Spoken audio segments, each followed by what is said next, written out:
Six, six, Inconclusive. 6 point. Oh, he's doing it. All right. He's doing it. Six.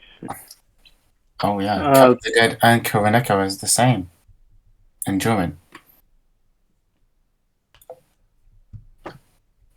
It's good.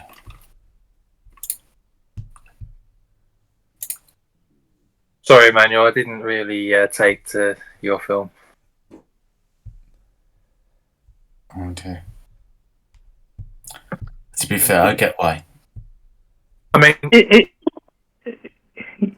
oh no, I was gonna say it's a bit of an older film, so it's like it's a bit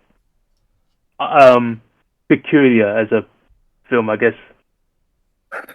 I might try and watch it again another time, and just I think the constant adverts sort of soured my experience a little bit. Oh, yeah, It was hard to get without like getting Criterion, so it was like Yeah, the Internet Archive one is miles better, but if you can stand watching it in Spanish, then I won't recommend it. The Internet Archive one is it's the restored Criterion one. it's. I don't know how like it was made originally because again I watched the Criterion version as well, so it might have been a lot more grainier or less because like watching it now in like that like fully Criterion like polished up now it looks okay actually because like the lighting and stuff, Yeah, but it just made me think the lighting is too good.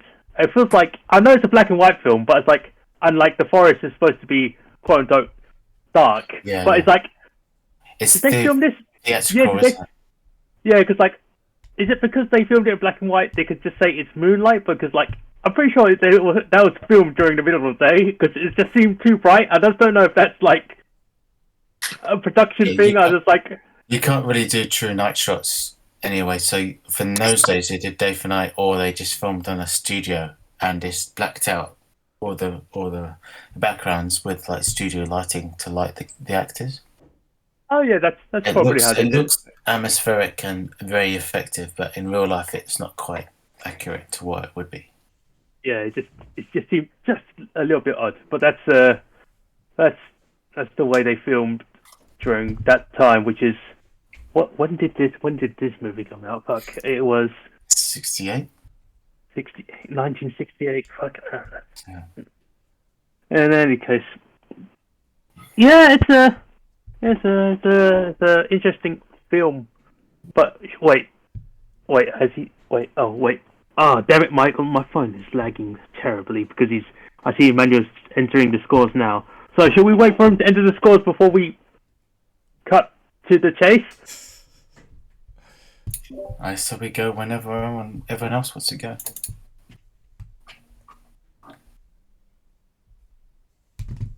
Okay. So there's one cut to Rob. Why did you choose this film? Do you know, I realised that I realised that the two of the Halloween picks that I've done have both ended with like a big like moment between a dad and a daughter. So maybe that's what Halloween is to me. I don't know. But no, I've been wanting to pick it for a long time. I think most of the reason that I like it so much is because it reminds me of when we were in sixth form and doing skate videos, and because I think it's just like the whole thing about them like not making it up on the fly, but sort of trying to make the most out of what they've got when it's all going wrong. It takes me back to it. It's yeah, and I think there's something comforting about how simple it all is as well. Like there's no like massive thing to keep up with. It's just a bunch of idiots trying to make a film. Like, it's just yeah. There's something about the simplicity of it that I really like. I just find it really comforting to watch, and it's a sweet ending. Yeah, I think like when I think of Halloween, it always makes me think of like when I was a little kid and like going to trick or treating and that kind of thing. So I think from that point of view, like a sort of comforting film about just like people being silly is probably like the closest to my idea of what Halloween is. So yeah, that's it really. Yeah, I find its simplicity really comforting more than anything else, I think. I've got to say, when you said silly, I definitely did think this is a very odd pick of yours because I don't, as I said on the spoiler chat before, I don't know if this was the most brilliant film or the most stupidest film that we've ever picked before, and I'm still stuck in between because like I feel like I can't say for everyone, but when I first watched that opening movie, I was so fucking confused. I'm like, did Rob pick this to be ironic? Is he trying to make a point of something, right? I don't know what he was going for. Because there were so many points of the film where they like did terrible shitty stuff. Like they looked at the camera at least like on purpose twice, and I was like, why did break? Okay, then after there's the scene where he wipes the fucking camera with like the rag because blood got splattered on it, and I was like, what the fuck? And then afterwards it's the scene with her facing the girl, and it's like, what is this? I just don't get why Rob is very artistic and he chooses these films like with purpose. I don't get it. Cuts to the actual point of this film. Oh wow, mind break! That's amazing. Or is it? I don't know. I'm still half and half on it. It's a lot of this film. This film is crap excellent or extra crap. I don't know. It took me for a ride. It's like, oh. I do think like there's another element to it as well where it's like one of the things that I always find really interesting about horror films is like the backstage stories and like all the kind of like myths that go around about like, because you get like films like Poltergeist and The Shining and these films that are like considered cursed films because like weird shit's happened when they've been filming them. I always find that stuff like really, really fascinating, and I think it's kind of, I think one of the reasons that I appreciated it so much when I first saw it is that for a film that's about a zombie film being made, it would have been really easy to fall into the temptation of doing like this big lofty concept about like a cursed set and like them like accidentally awakening a spirit on like an ancient burial ground and all that shit. And I like that they just didn't. Like I think it's really like, I just think it's really nice that the whole thing is just, this is the stupid stuff that happened behind a stupid idea. Also nice little bit of trivia. This is our lowest budget in film club so far. Oh wow! Like how low? $25,000. Wow. Damn. That's why the music was so shit. Is that? Oh wait, look, I think I remember why. Because this was crowdfunded, wasn't it? It was, yeah, it was. Okay, so I was like, this is even lower budget than your other pick, Dark Star. Then fuck no. Yeah, sure. Oh my god. And you've got a kind of, I don't know. It looks better than Dark Star, actually. It does look a lot better than Dark Star. And that's someone who doesn't mind Dark Star. I think the score gives it away because it's all royalty free stuff. I think I'm gonna jump in before I end up getting lost in the shuffle, like I did. Oh, go ahead.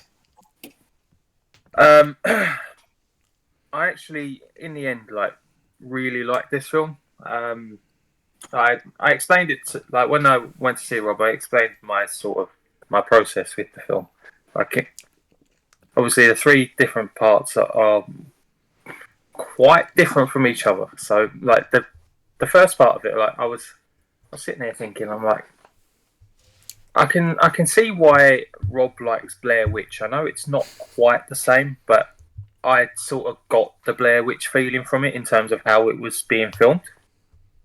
But I was like, this is quite interesting. I'm interested to see where it goes. And then like the middle bit, I got on first viewing, I got quite I think bored is probably a strong word for it, but I started sort of wavering, but it was the last third of it that sort of knitted it all together. So like seeing it, so you've seen it from like the filming aspect, and then you're seeing it from the other angle, and then that middle bit sort of makes more sense then afterwards. I thought it was quite a clever film, especially for one on such a low budget. I'm actually really glad you picked it. It was an experience and a half, and in the end, like because the end, like this is something that John has always preached for years. Is like a film is as strong as its ending. Words similar to that, anyway. And I think this is a case of that. It sort of brings me back to like another film that me and Rob saw a couple of years ago. The one that was set on the boat. I can't remember the name of it. It was a comedy as well. Or there was a really funny bit to it. The one that was Triangle of Sadness. Oh right, okay, yeah. Where there was like different parts to it, and you're like, right, I don't know where they're going with it, but like, I think it was structured sort of similarly. So I appreciated. I did appreciate it quite a bit, and yeah, it's not a film I sort of expected you to pick. It was I don't know what I'd say. It's not a very Rob pick in some aspects, but yeah, it was. Even though I had to miss out on your controversial film for a little while, it was a good swap out. It was literally the polar opposite of that as well. Yeah.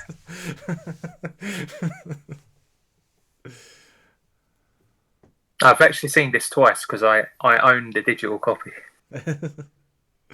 There's a if you buy the Blu-ray, so they don't kind of like upfront say it, but you get the sequel with it as well. And you only realise when you open the case and on the inside it says One Cut of the Dead in Hollywood. Because they can't gift any copies. It probably, to be fair, the sequel is yeah, it's not. Does the sequel have a higher budget? I don't think it does, to be honest. Oh. Let me check. Because I don't think they made it long after.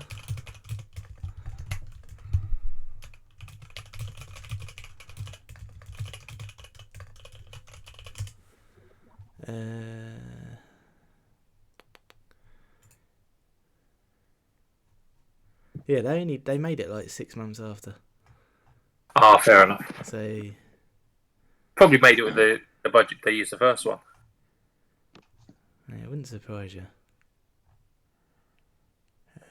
Yeah, I can't find the budget, but yeah, it's basically like it's 58 minutes, so it's like it's not really a full film, but it's the same concept except it's happening in Hollywood instead of in Japan.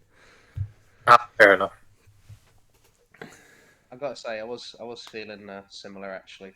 I feel like this was a EU film in disguise for a lot of it. Because I spent the first third of it going like, why the fuck has he chosen this? And like I saw the quote and it was like, the best zombie comedy since Shaun of the Dead, and I was like, someone needs to find that man and hit him very hard. So I was like, what is this? Like this, I've already smirked once at like the action bit. And then like I started doing the making and I was like, oh, you're doing a wanky fucking making of thing, alright.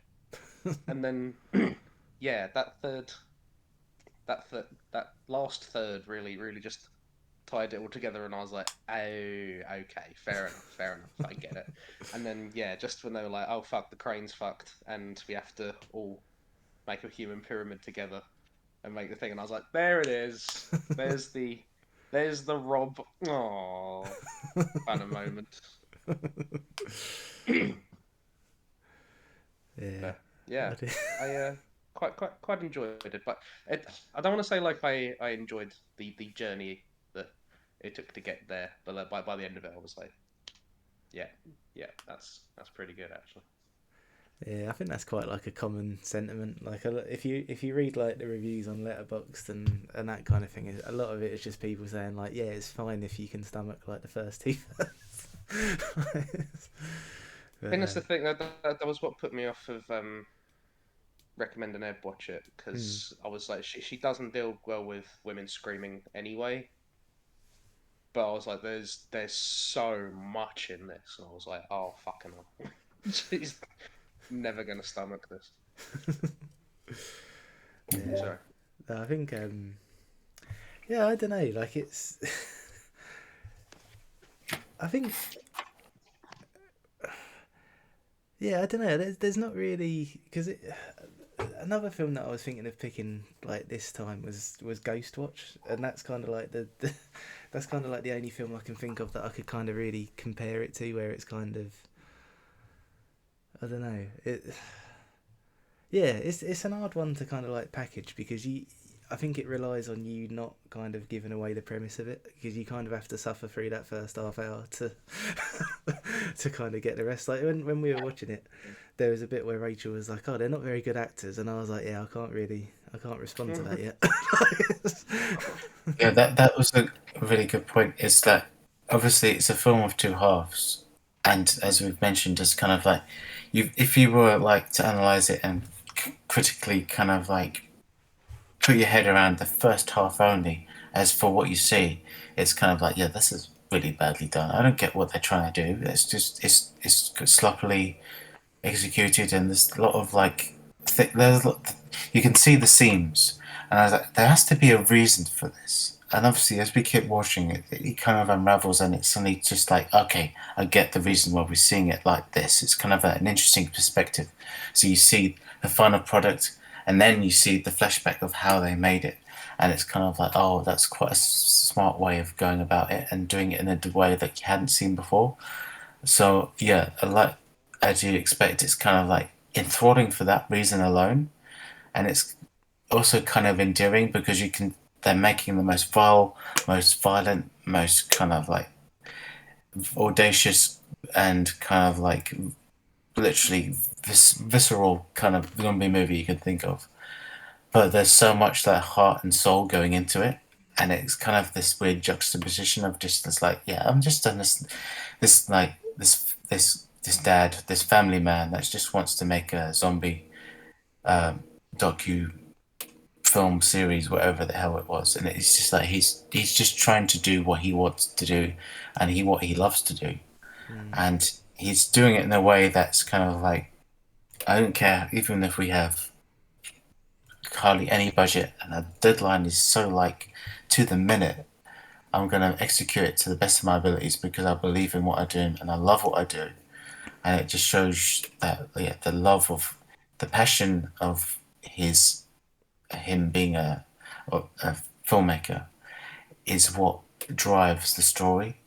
And yeah, it's something I relate to, something obviously Rob relates to, and it's something that's really like something quite profound and kind of sweet about it, because it's just like he's just a dad that has a hobby, and it's a hobby that he finds that the most rewarding, and he wants to kind of like make it the best he can for the money he's given and the time he's given.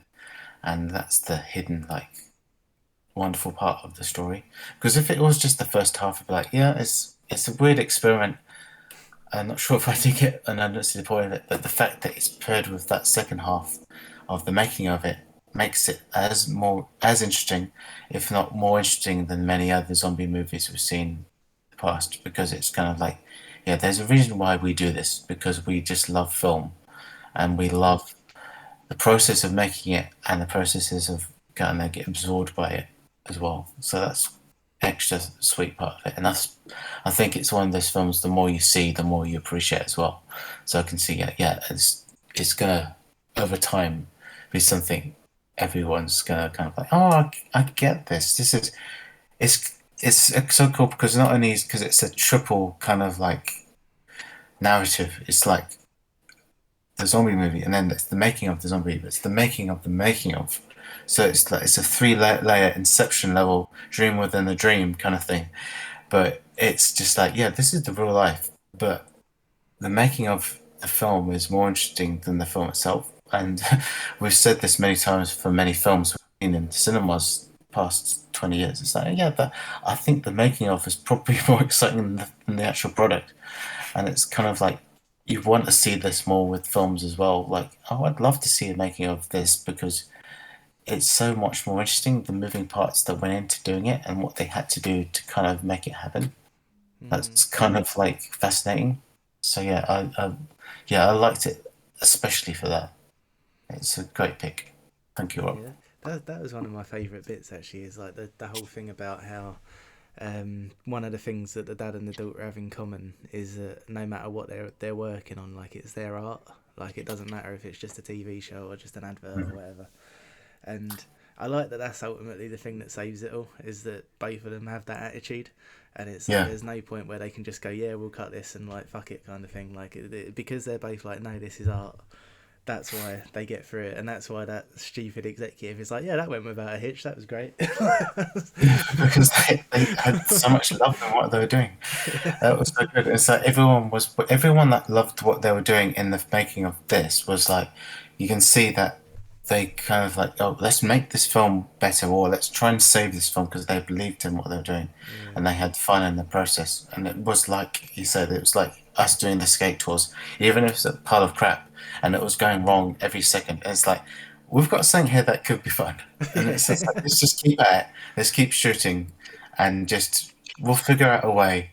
And if it doesn't work, whatever. But we had fun making it, and ultimately in this, it worked really well, and they made a great thing that they were proud of. I think the thing that really got me with like thinking back to the skate tours is that it's the scene where the first cameraman falls over, and then the younger girl takes it off him, and then she runs after him and she trips over as well. I was having so many flashbacks to when we was like trying to do stuff when we were kids. Yeah, the first cameraman is totally me, just like doing my best to kind of keep up, because it's so physical. You have to run after everyone and focus on everyone at the same time. And it's like, yeah. And then there's the scene where there's the drunk guy, or it could be a surrogate Alec, no offense.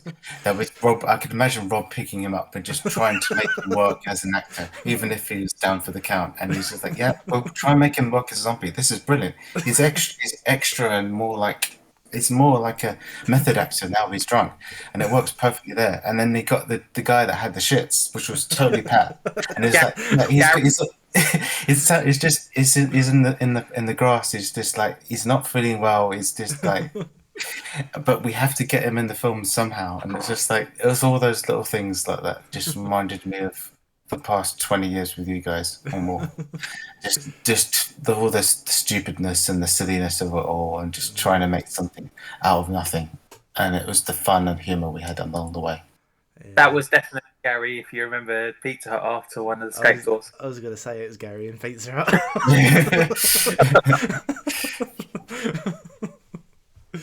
Oh man. Oh.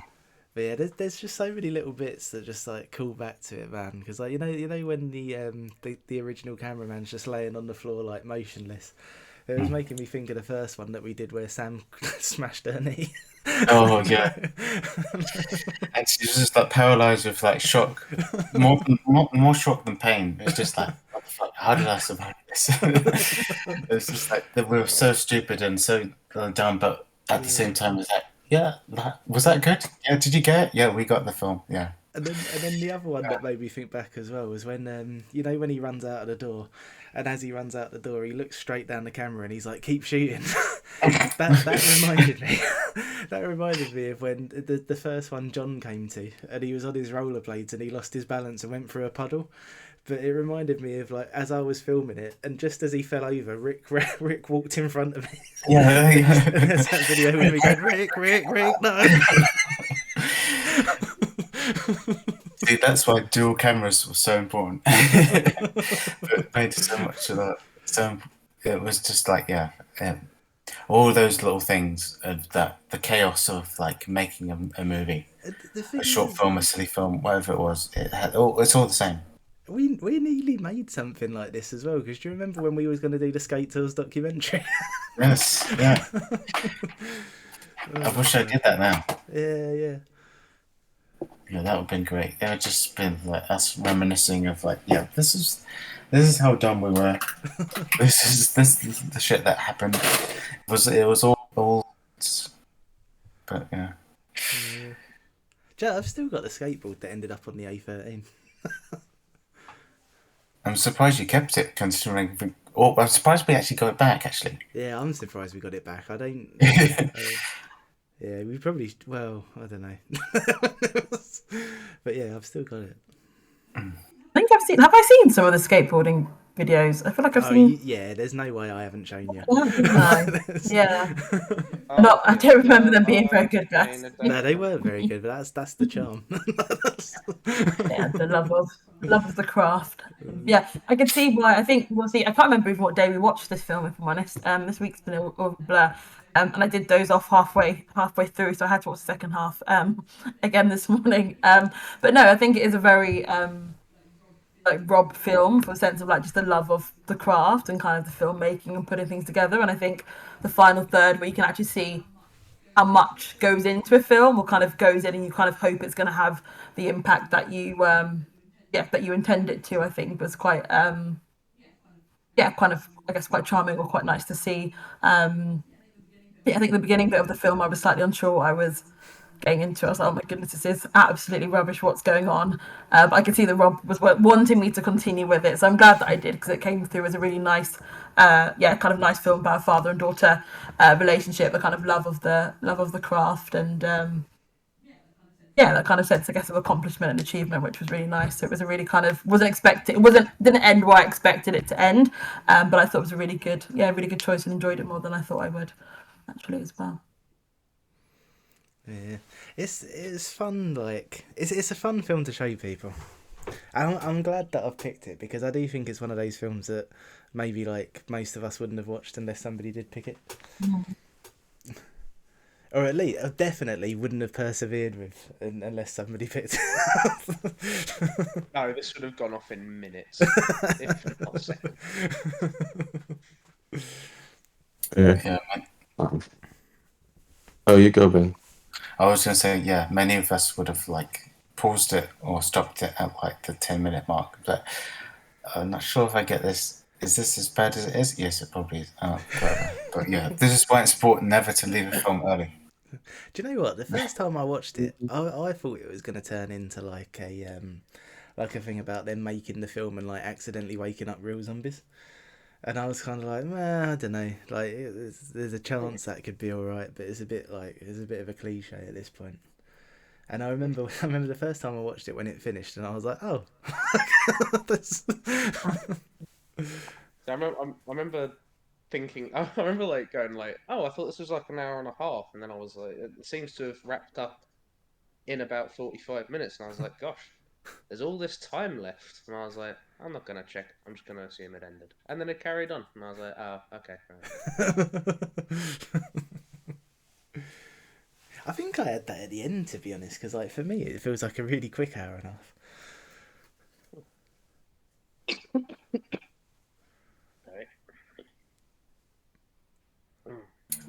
That's what's quite good about the fact they actually had the end credits literally appear on the screen in Japanese. It makes you think, actually, it's legitimately the end, but it can't be, but it is. But that's what like Everywhere All at Once did. It's kind of like it has this kind of ending, which is kind of has you make question something for a hot minute, and you're like, oh, but that's so you're already compelled to just sit around and just a bit out of curiosity see where it goes next, and it ultimately paid off.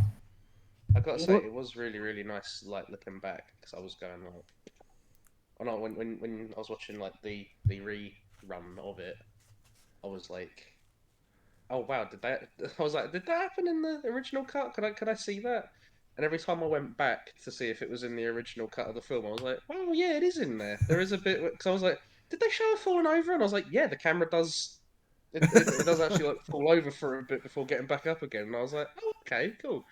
Then I was like, do we not see the director's hands like on the drunk guy, or as I assumed would be the case for me? It was just like, no, you actually don't see it. It's at like an angle where you actually can't see a lot of below the shoulder. So yeah, you wouldn't. And it's stuff like that. The only bit where it fucked up was when she's killing him with the axe, and she has like a line of dialogue for the guy squirting blood in her face. And like she says like, "Ah, oh, fuck, why?" And he just keeps You don't actually hear that in the original cut, and I think that was like literally the only time where I checked back to see if it was in there, and I was like, "Oh, okay, no, that's not actually in there." But everything else was there. Like, I wondered if you could hear the pom bit where like, they're trying to restrain her, and she just keeps going pom, and I was like, "No, you can hear that in the back. That is there." Sorry, I interrupted you a couple of times. That's one of my favourite bits actually, the pom, because it's like, yeah, because it's such like it's just nonsense the first time, and then you see the context for it after. But by the time you see the context, like your short-term memory's already deleted it because it doesn't mean anything, and so it's like when you go back and see it, it really gets me, man. I find it so funny. But yeah, the bit that I really like that's set up in the finished film and then paid off later is the bit where they get in the van. Because when you watch it as like a finished film at first, they literally get in the van and then get out of the van for no reason, and then there's that really stupid shot where they're like turning around and he's like really slowly like chasing, and as like a finished film, it's sort of like what, like what, why kind of thing. But then when you see that they all get in the van and lose the key, it's just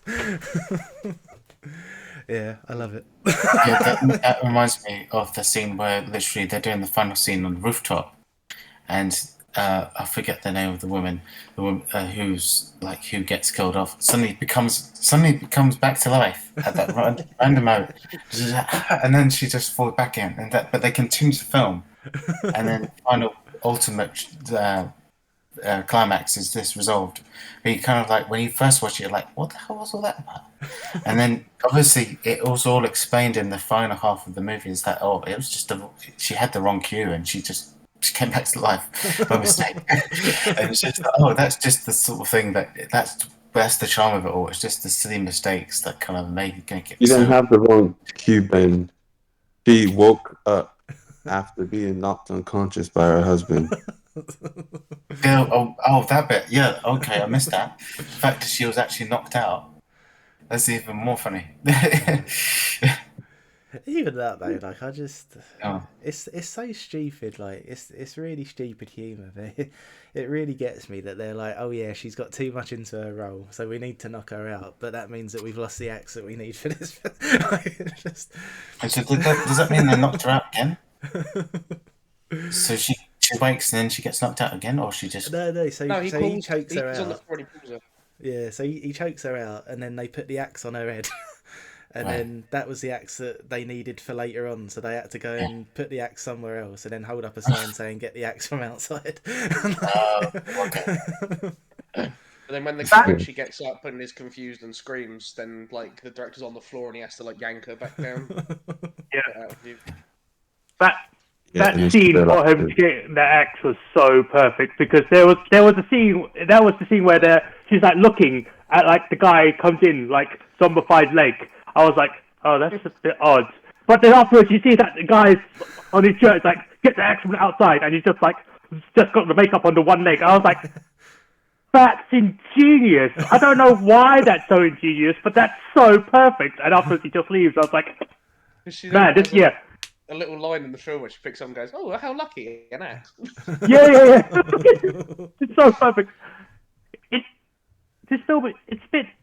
Again, it's a bit odd because it is two halves. It feels like it's a double bill within itself, you know, because you see like the weird like first half of this film, then you see it as like the actual heart and soul of like, oh, these people are like this because of the sort of personalities they have, especially with like the one model lady, or the main character girl who's like the model. It's like, oh, the company won't like let me have like too much stuff thrown on my face because they can't see my face.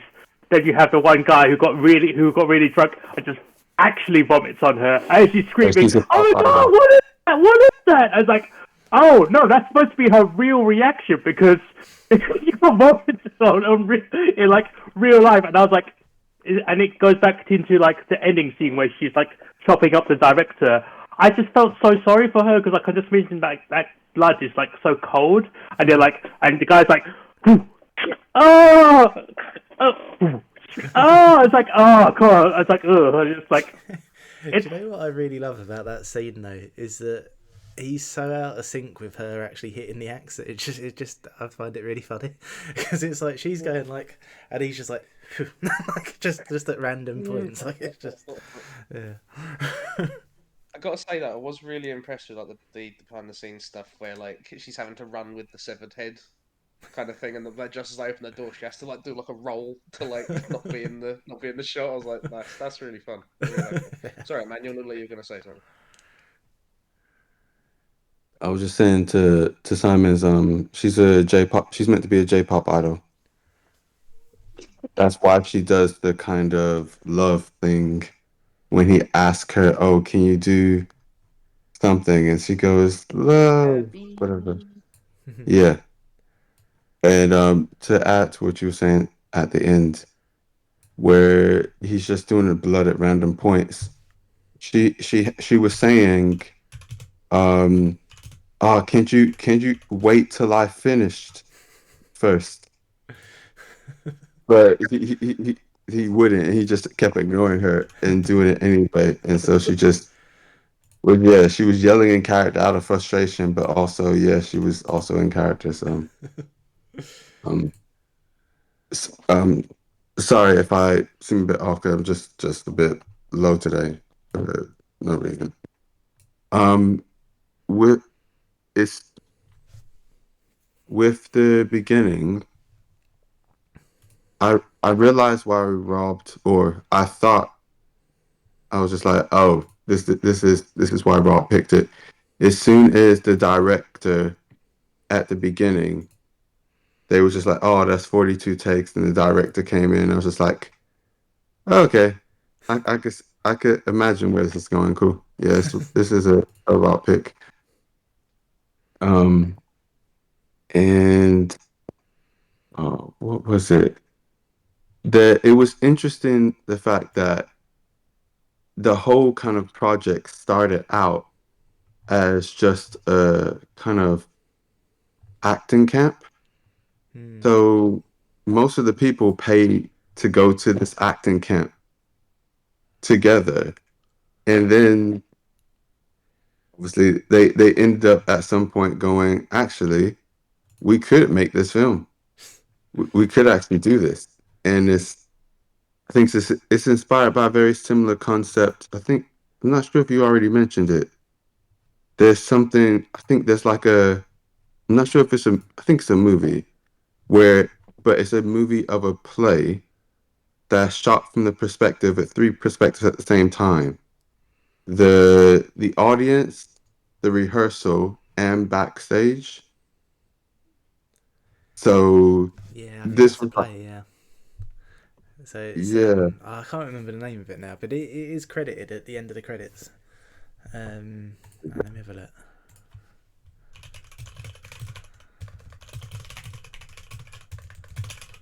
You're muted.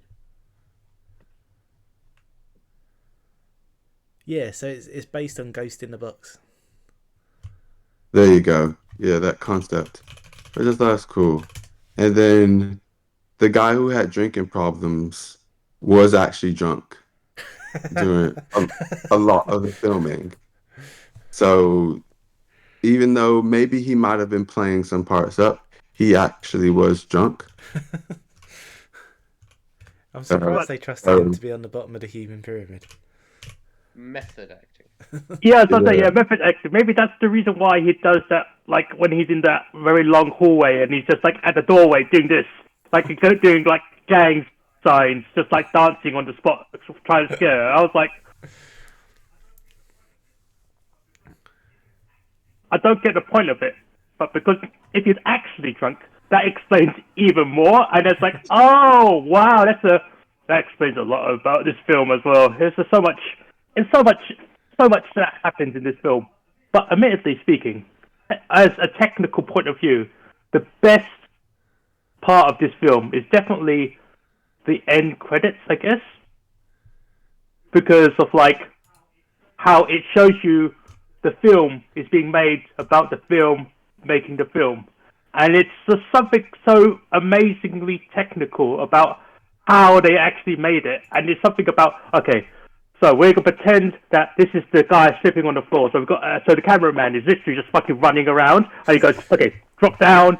Okay, is he up yet? Okay," and jumps through the car, and afterwards, it even explains the human pyramid part because he just gets on a fucking step ladder. I was like, "Oh wow, that's fucking amazing! That's balls to wall like straight up best like technical. It's like actually seeing the behind the scenes behind it."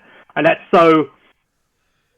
It's something a bit magical about it. I think that's probably what made me go, this is definitely Rob's choice, because it's like all the technicalities. I've not just made a good film of a bad film, I've also seen the good parts of the bad film made from the good film. And it's just like, yeah, bravo. That's a great thing. I just don't know how better to explain it. But it's like, yeah, it's got such nice details.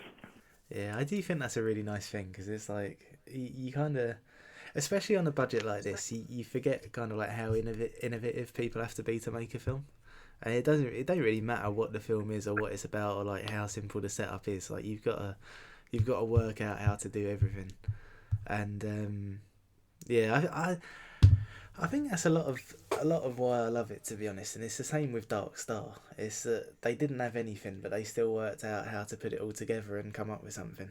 And it almost doesn't matter what they come up with, because it's like to have been able to just go and like do something because you wanted to do it, I think is really cool.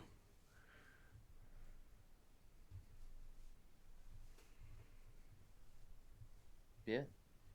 Right on. Yeah, that's the key of making a good film, is that it's not the budget, but it's what you use or what you do with the budget that makes the film great. So you like have the smallest amount of money, you can like it's kind of like the limits and the kind of like what's the word? You might not have all the means you want to make a film, so you find a workaround to make it even better. Like obviously we know how good Sam Raimi is for that sort of stuff, because he's perfect at kind of like, yeah, I've got nothing to work with, but I can try and figure out this workaround that hasn't been done before. It might not work, but we'll try, and it ends up being great. And that's proven in his films, and obviously Spielberg as well, when he made Jaws and Close Encounters, his early stuff. It's like, yeah, we haven't got enough money. It's not going to work the way you want it to work, but we're gonna write around it and work around it and direct around this problem and figure it out in a way that kind of works for the story we're trying to tell. And that's the key point. It's just like, yeah, well, you use our limitations to our advantage. Yeah, definitely, man.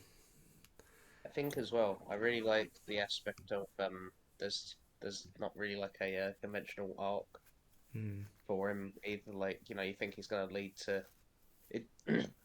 His like assertiveness is meant to, like, it comes out when he's acting, and like, you know, when he's having to shout and that Ica and that.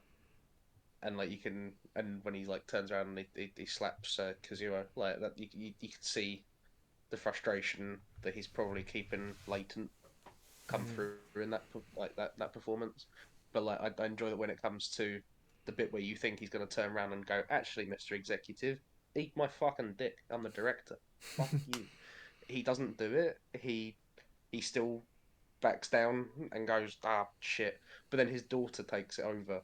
And it's his daughter who takes it to the end, and I think that's why they're smiling at each other at the end. And it's kind of like, you know, he's probably not ever going to be at that level of assertive, but she might. And it's like, that's really cool. Really like that. Yeah, you could tell.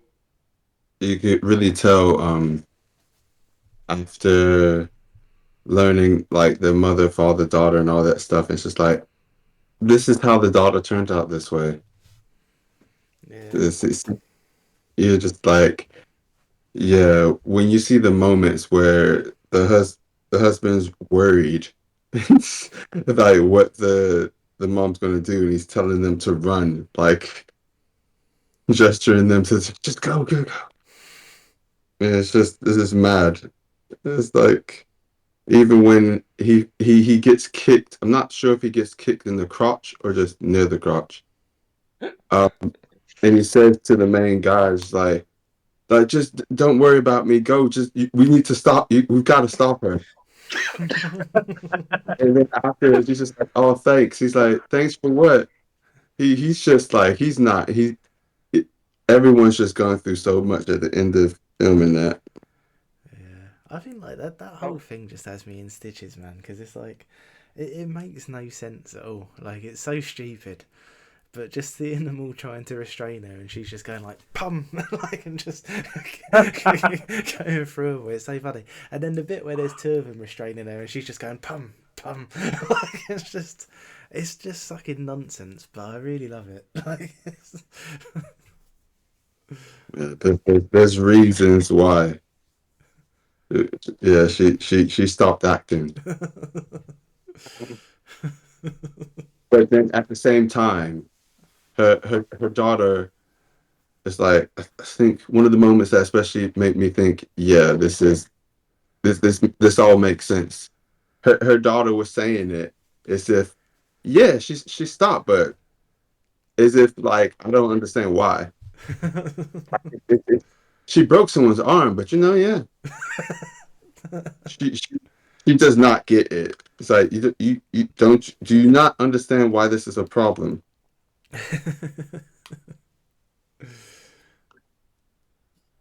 This is why he was so desperate for her to not act. It's like, he, I especially felt for him. There were a few moments during the rehearsal and all that stuff. You can obviously see it. They kind of show his face and yeah, preparing for the film, and he's just like, "What the crap am I dealing with?" The whole time, it's just like, but I don't really have a choice. I need work. And even the wife is like, yeah, you're too cowardly to say no anyway. And he's just like, what? But we need money. I'm not going to sacrifice us having food for the sake of the art. Like, but yeah, it's I was like, oh, it's interesting to see how this ends up going. But yeah, I did feel for him because you just see madness happening all around him, and he's just like, well, yeah, I'll make it work. Even when he's laughing at the guy who was saying he was talking about his daughter, and then he said how, yeah, it's really sad, isn't it? But it's fun. Like being so drunk and passed out that he missed the chance to reconnect with his daughter, and you could tell he's just like, no, that's not funny. But he's also just like, I need to kind of keep this guy in a good enough state so he can actually act. Yeah, actually do the job. And then there's a point where she brings the sake, and he's just like, no, no, can you hide this, please? Thank you. Like he's trying to keep it together. And even when he the at the start of the film and the I don't know if she's the producer, the one the daughter take not producer, the one the daughter takes over from. Oh yeah, Do she's you kind know? of like an assistant director kind of thing. Yeah, yeah, AD, yeah, kind of, yeah. And when she's just like, yeah, they're improvising, and he's like, you sure? And I was just like, he's saying how he really feels. Mhm. So this is good. I do. But I really like the double bluff that they do with the drunk guy, because like when they first go outside and then he shows up, because his kind of like because his like whole demeanor is so different to the others. The first time I watched it, that's when I was kind of going, oh, this is going to be a film about real zombies turning up on the set of a zombie film kind of thing. And it's like, yeah, yeah, okay, that's fine. Like it's kind of like a bit of a standard thing, but like, yeah, that's all right. But yeah, I really like the explanation for that just being that he was really drunk. Like it's just, it's another thing in it where it's just like it's so stupid and it's just, yeah, um, yeah.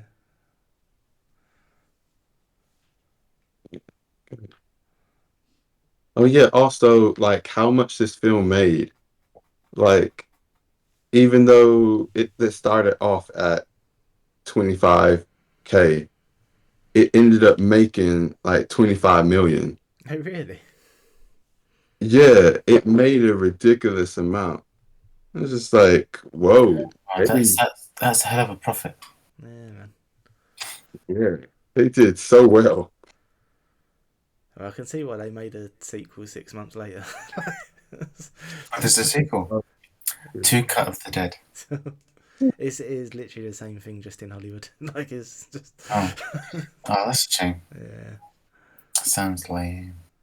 Oh, that's what you was talking about earlier. I think I thought you was talking about a different film, not a sequel. Oh no, yeah. But yeah, let me check. Did Camilla watch? What'd you say? Asked if Camilla watched. Oh, Yeah, I watched. I thought it was really good fun. I also thought we were going to be watching a film about a zombies turning up to the set of a real film, but then when I was like, this has probably been going on for like 25 minutes, like this can't surely be the whole film.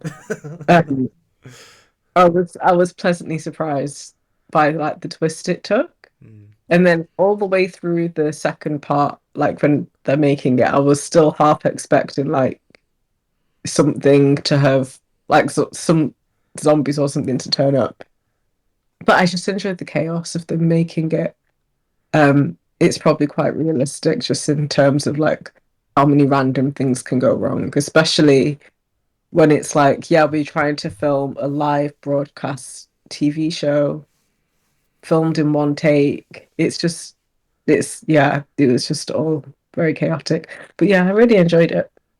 Do you know what? Yeah. You just reminded me of another thing when I first watched it, because it's called One Cut of the Dead, and because the first 37 minutes are literally just one cut, I thought the whole hour and a half was going to be just one cut. And so that bit where they get where they get blood on the camera lens, I was like, oh no, how are they going to get around this? And then when they just wipe it off, I was like, oh. Oh man, That Same. was one of the coolest bits in the first half, I have to say. And I was like, oh, that's pretty fucking smart. That's all quite. You wouldn't Yeah. usually see this. That's awesome. Like you watching it, like we're a character Yeah. in the film crew at first, because it's like when you realize that we're seeing it through the like the lens of the camera, literally from someone filming it. I thought that was really clever. Yeah, and Sorry. okay, in the first scene it took 6 shots, so they did it 6 times to get it, but the second time on the second take they actually got it perfectly. However, one of the crews made an error and effed up the film. Oh no. Effed up one of the cameras in the film, so they had to get rid of the whole take. Or I say get rid of whole take. The whole take was basically like degraded or corrupted. So they had to keep doing it again, and then so they did it 4 more times. Didn't we do that on the skate tours, Ben?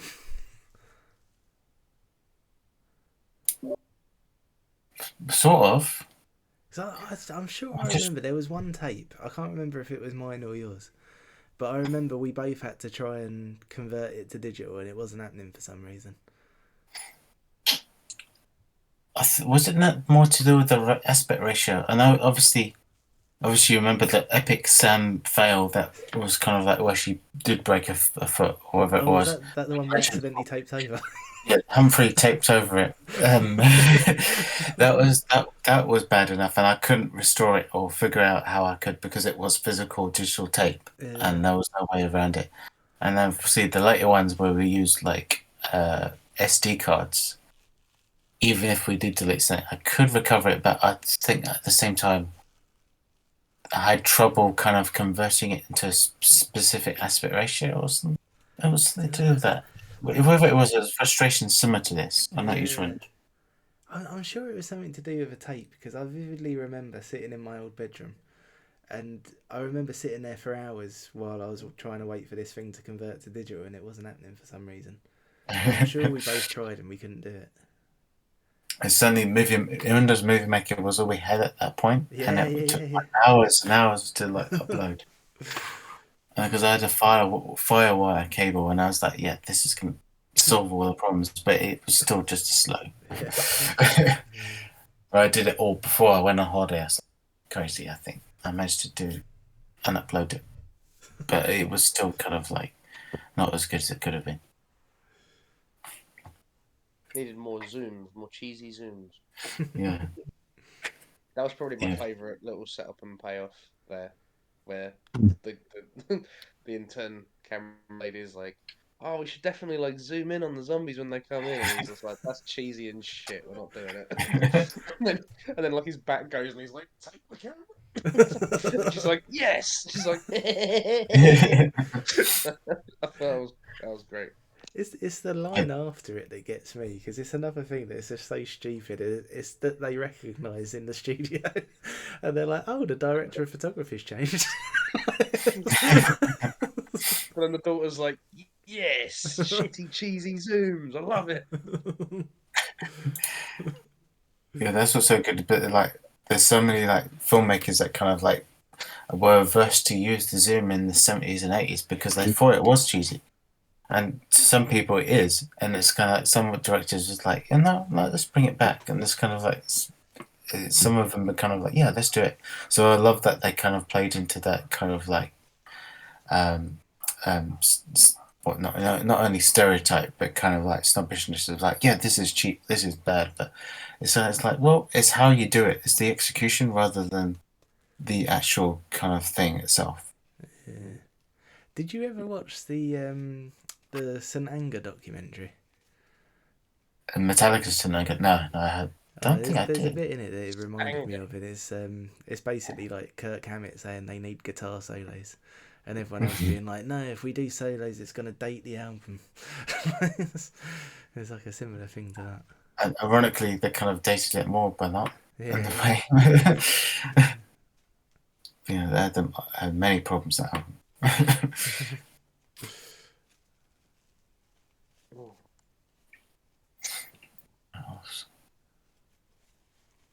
Do you want to do favourite teams? Yeah, might as well. Because I've already done mine. So. You've already done a marvellous one. I've already done mine, and it was a marvellous one, yes. I've already done a marvellous one. It was the bloody zooms, wasn't it? It was the bloody zooms.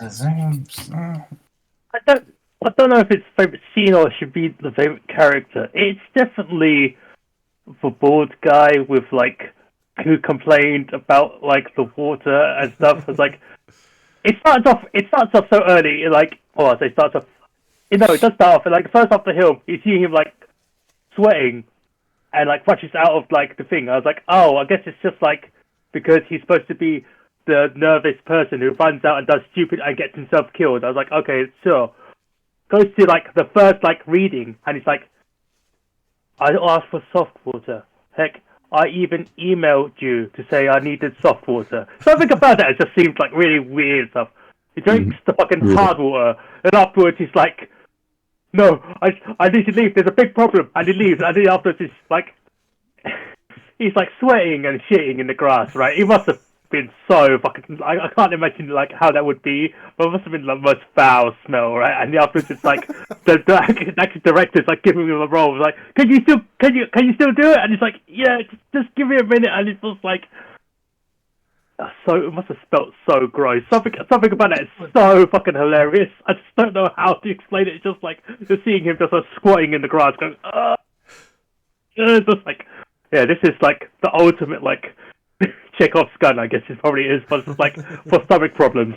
But it's like, yeah, it's something. Yeah, it helps like it's all the little bits that tie in the film together, and it's just like it makes sense if I rewatch it again, and it's like, oh yeah, excellent. Bit silly, but like, yeah, it's quite funny. Do you know what? I think mine is probably the bit after that, and it's when they're like, the network is putting on the card, and like they're sort of trying to delay, showing what comes next and all that kind of stuff. I really like the moment where the director's daughter saves it, and she's kind of like telling them what part of the script to go to, and yeah, I like that she like that's the first bit where she has her moment where she kind of puts her stamp on it. I think that's a really sweet moment.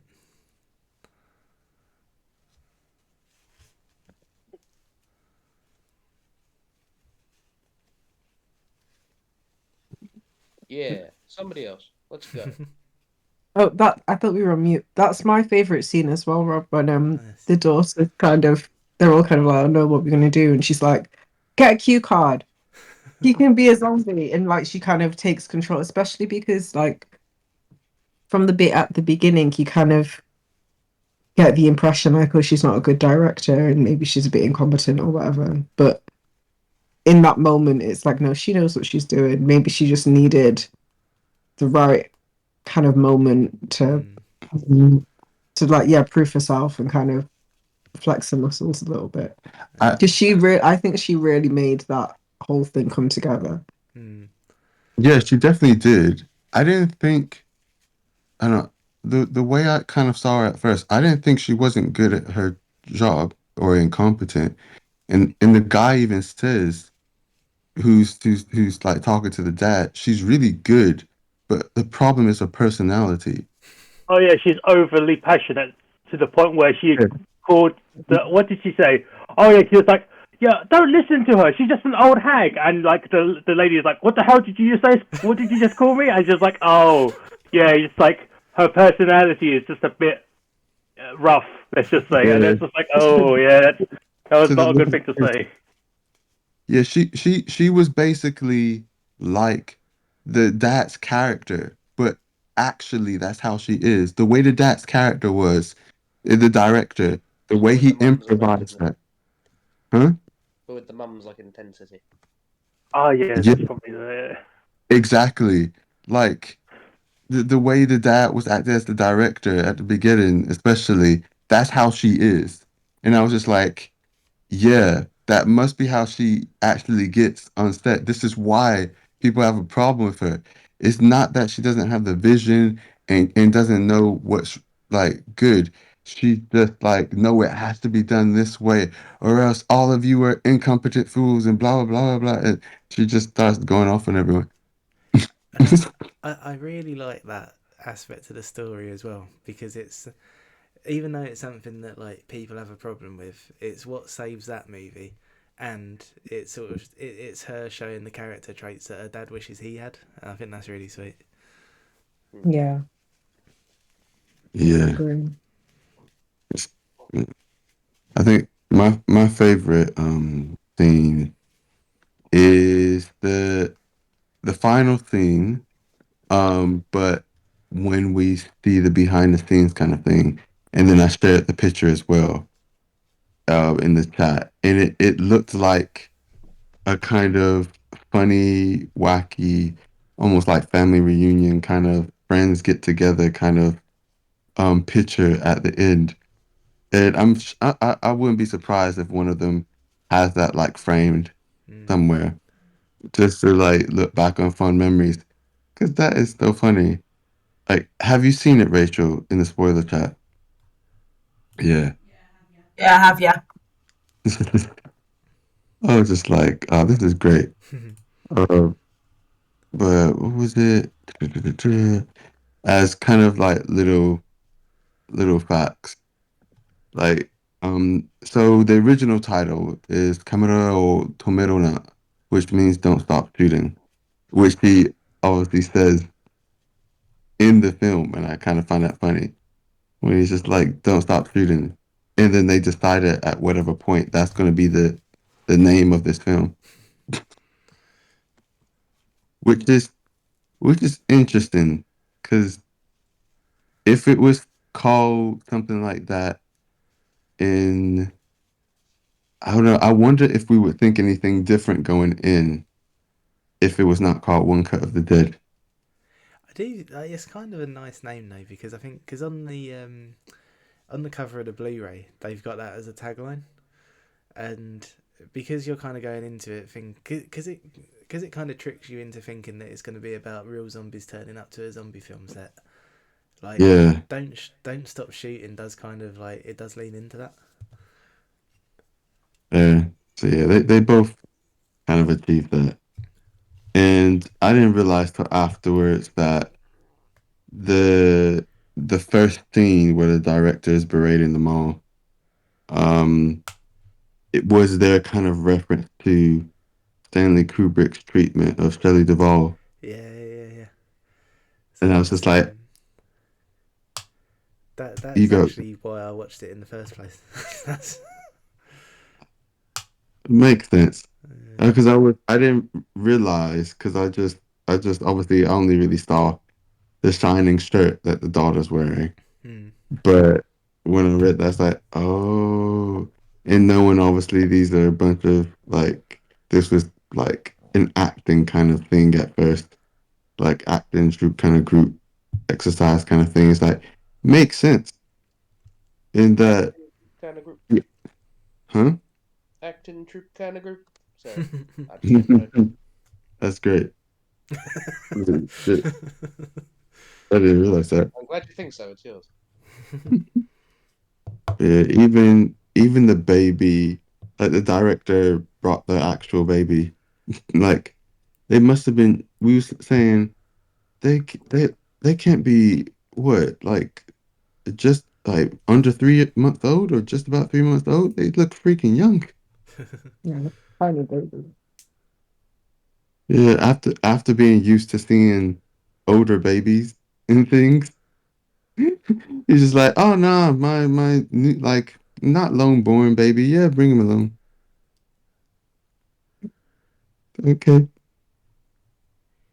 Right, who's not done their favourite scene yet?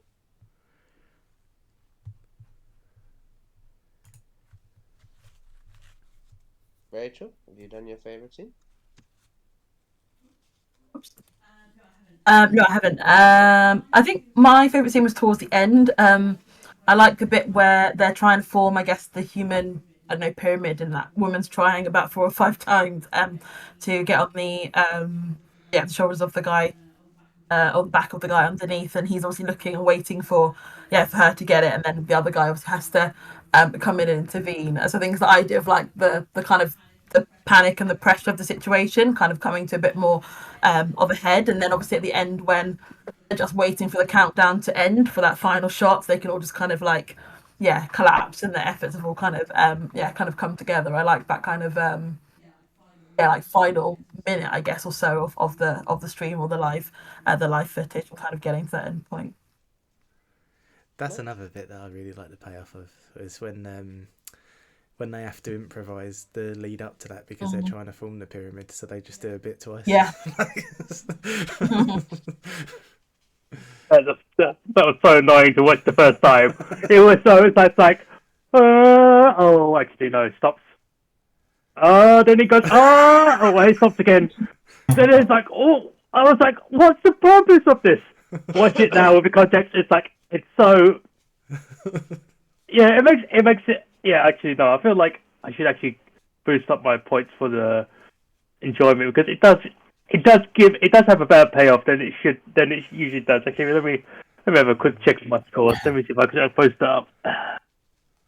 Yeah, I had loads of great like foreshadowing, kind of like set up some payoffs as well, which kind of like, oh yeah, they've broken this, so therefore we have to do it this way, and we have to do this and that. And I think one of my favorite scenes was just like one of the first scenes where you can see exactly behind the scenes of how they pulled it off, with the director running around like mad without being in the camera's line of sight, and him just ducking underneath everyone. Where they first do the first moment where they're in, the three of them are in, was it three? Three of them are in like the main, what is it called? The bunker, the main inside interior shot of them just talking, and it's like, oh, we need more time. We need more time because we haven't got the guys ready outside yet, so they have to kind of ad lib a lot of random stuff before it happens, which is kind of like does happen and has known to happen in films and theatre as well.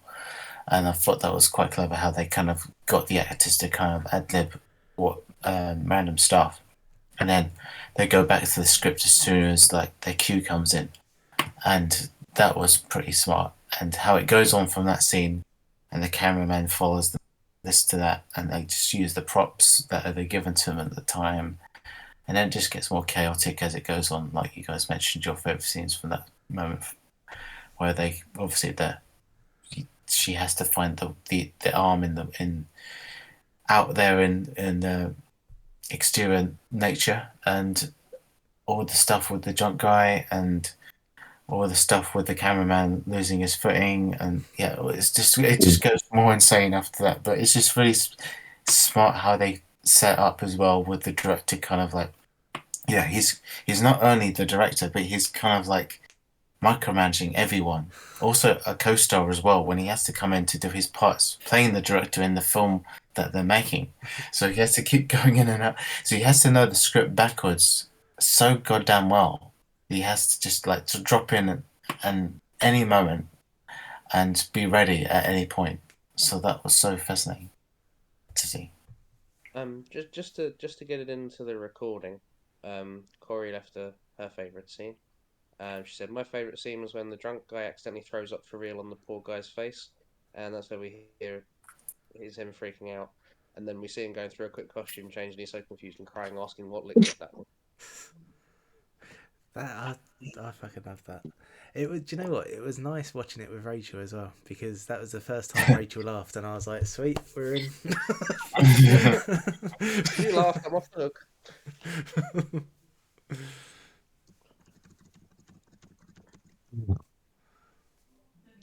I think Pat's done his favourite scene.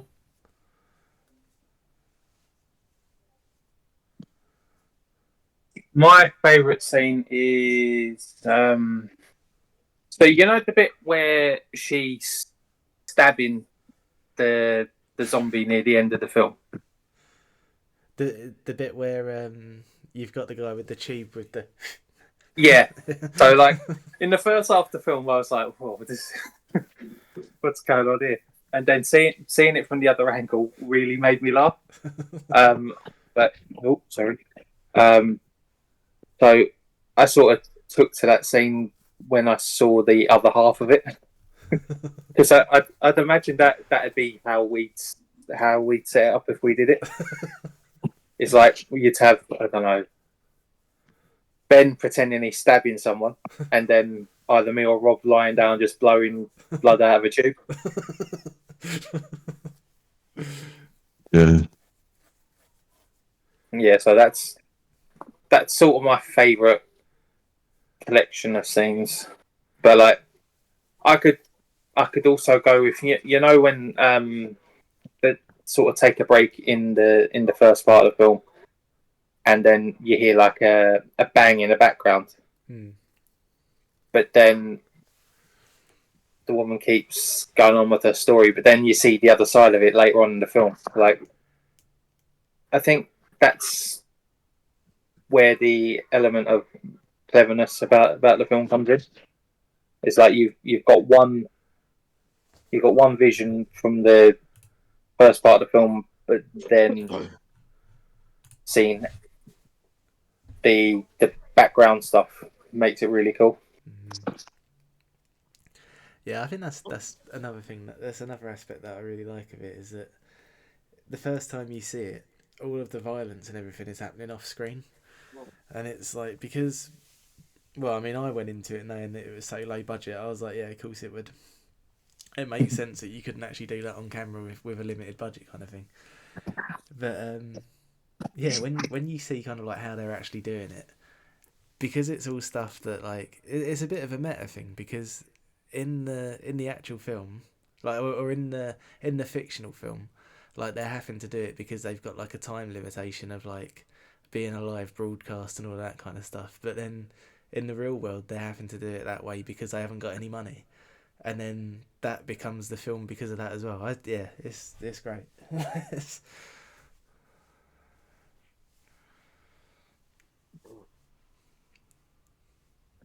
Right, it's nearing midnight. So, have we got any like more thoughts? Anything else we want to cover for One Cut, or do we want to move on to Kirinika?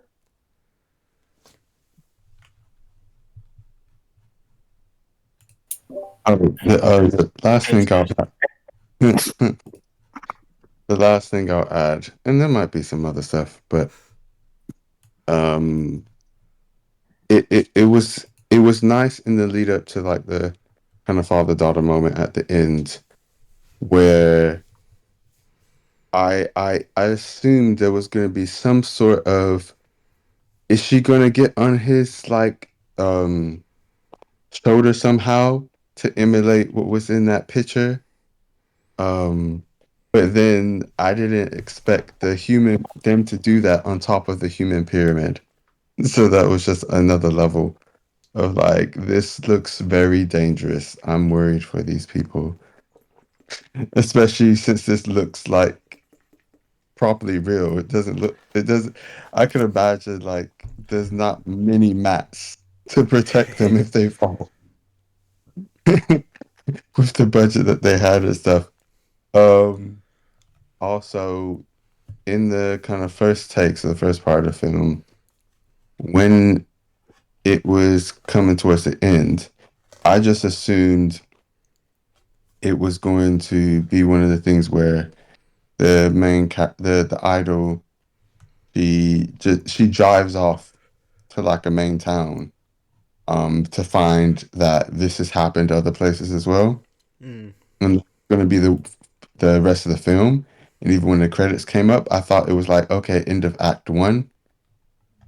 This is just the beginning, and then it's going to be Act 2, Act 3, or something like that. But then, of course, we see what we do. So, yeah. Even that's quite clever though, because like after the credits where it says like 1 month earlier, like that for me, the first time I watched it, there was a bit of me that was still going like, oh, this is still gonna be this thing where like there are zombies around somehow, and this is just kind of like the prelude to what we've just seen, kind of thing. Yeah. Yeah, I think it was a smart idea for them to go about it this way, because it definitely makes it much better when you add in the comedy of errors of all the kind of things that are happening, but it's actually funny comedy of errors and realistic comedy of errors with shooting films rather than just manufactured ones. Which is great. And if that's it for One Cut of the Dead, even though I didn't expect necessarily most people to like it, both of the films are in the like top 250 kind of horror films.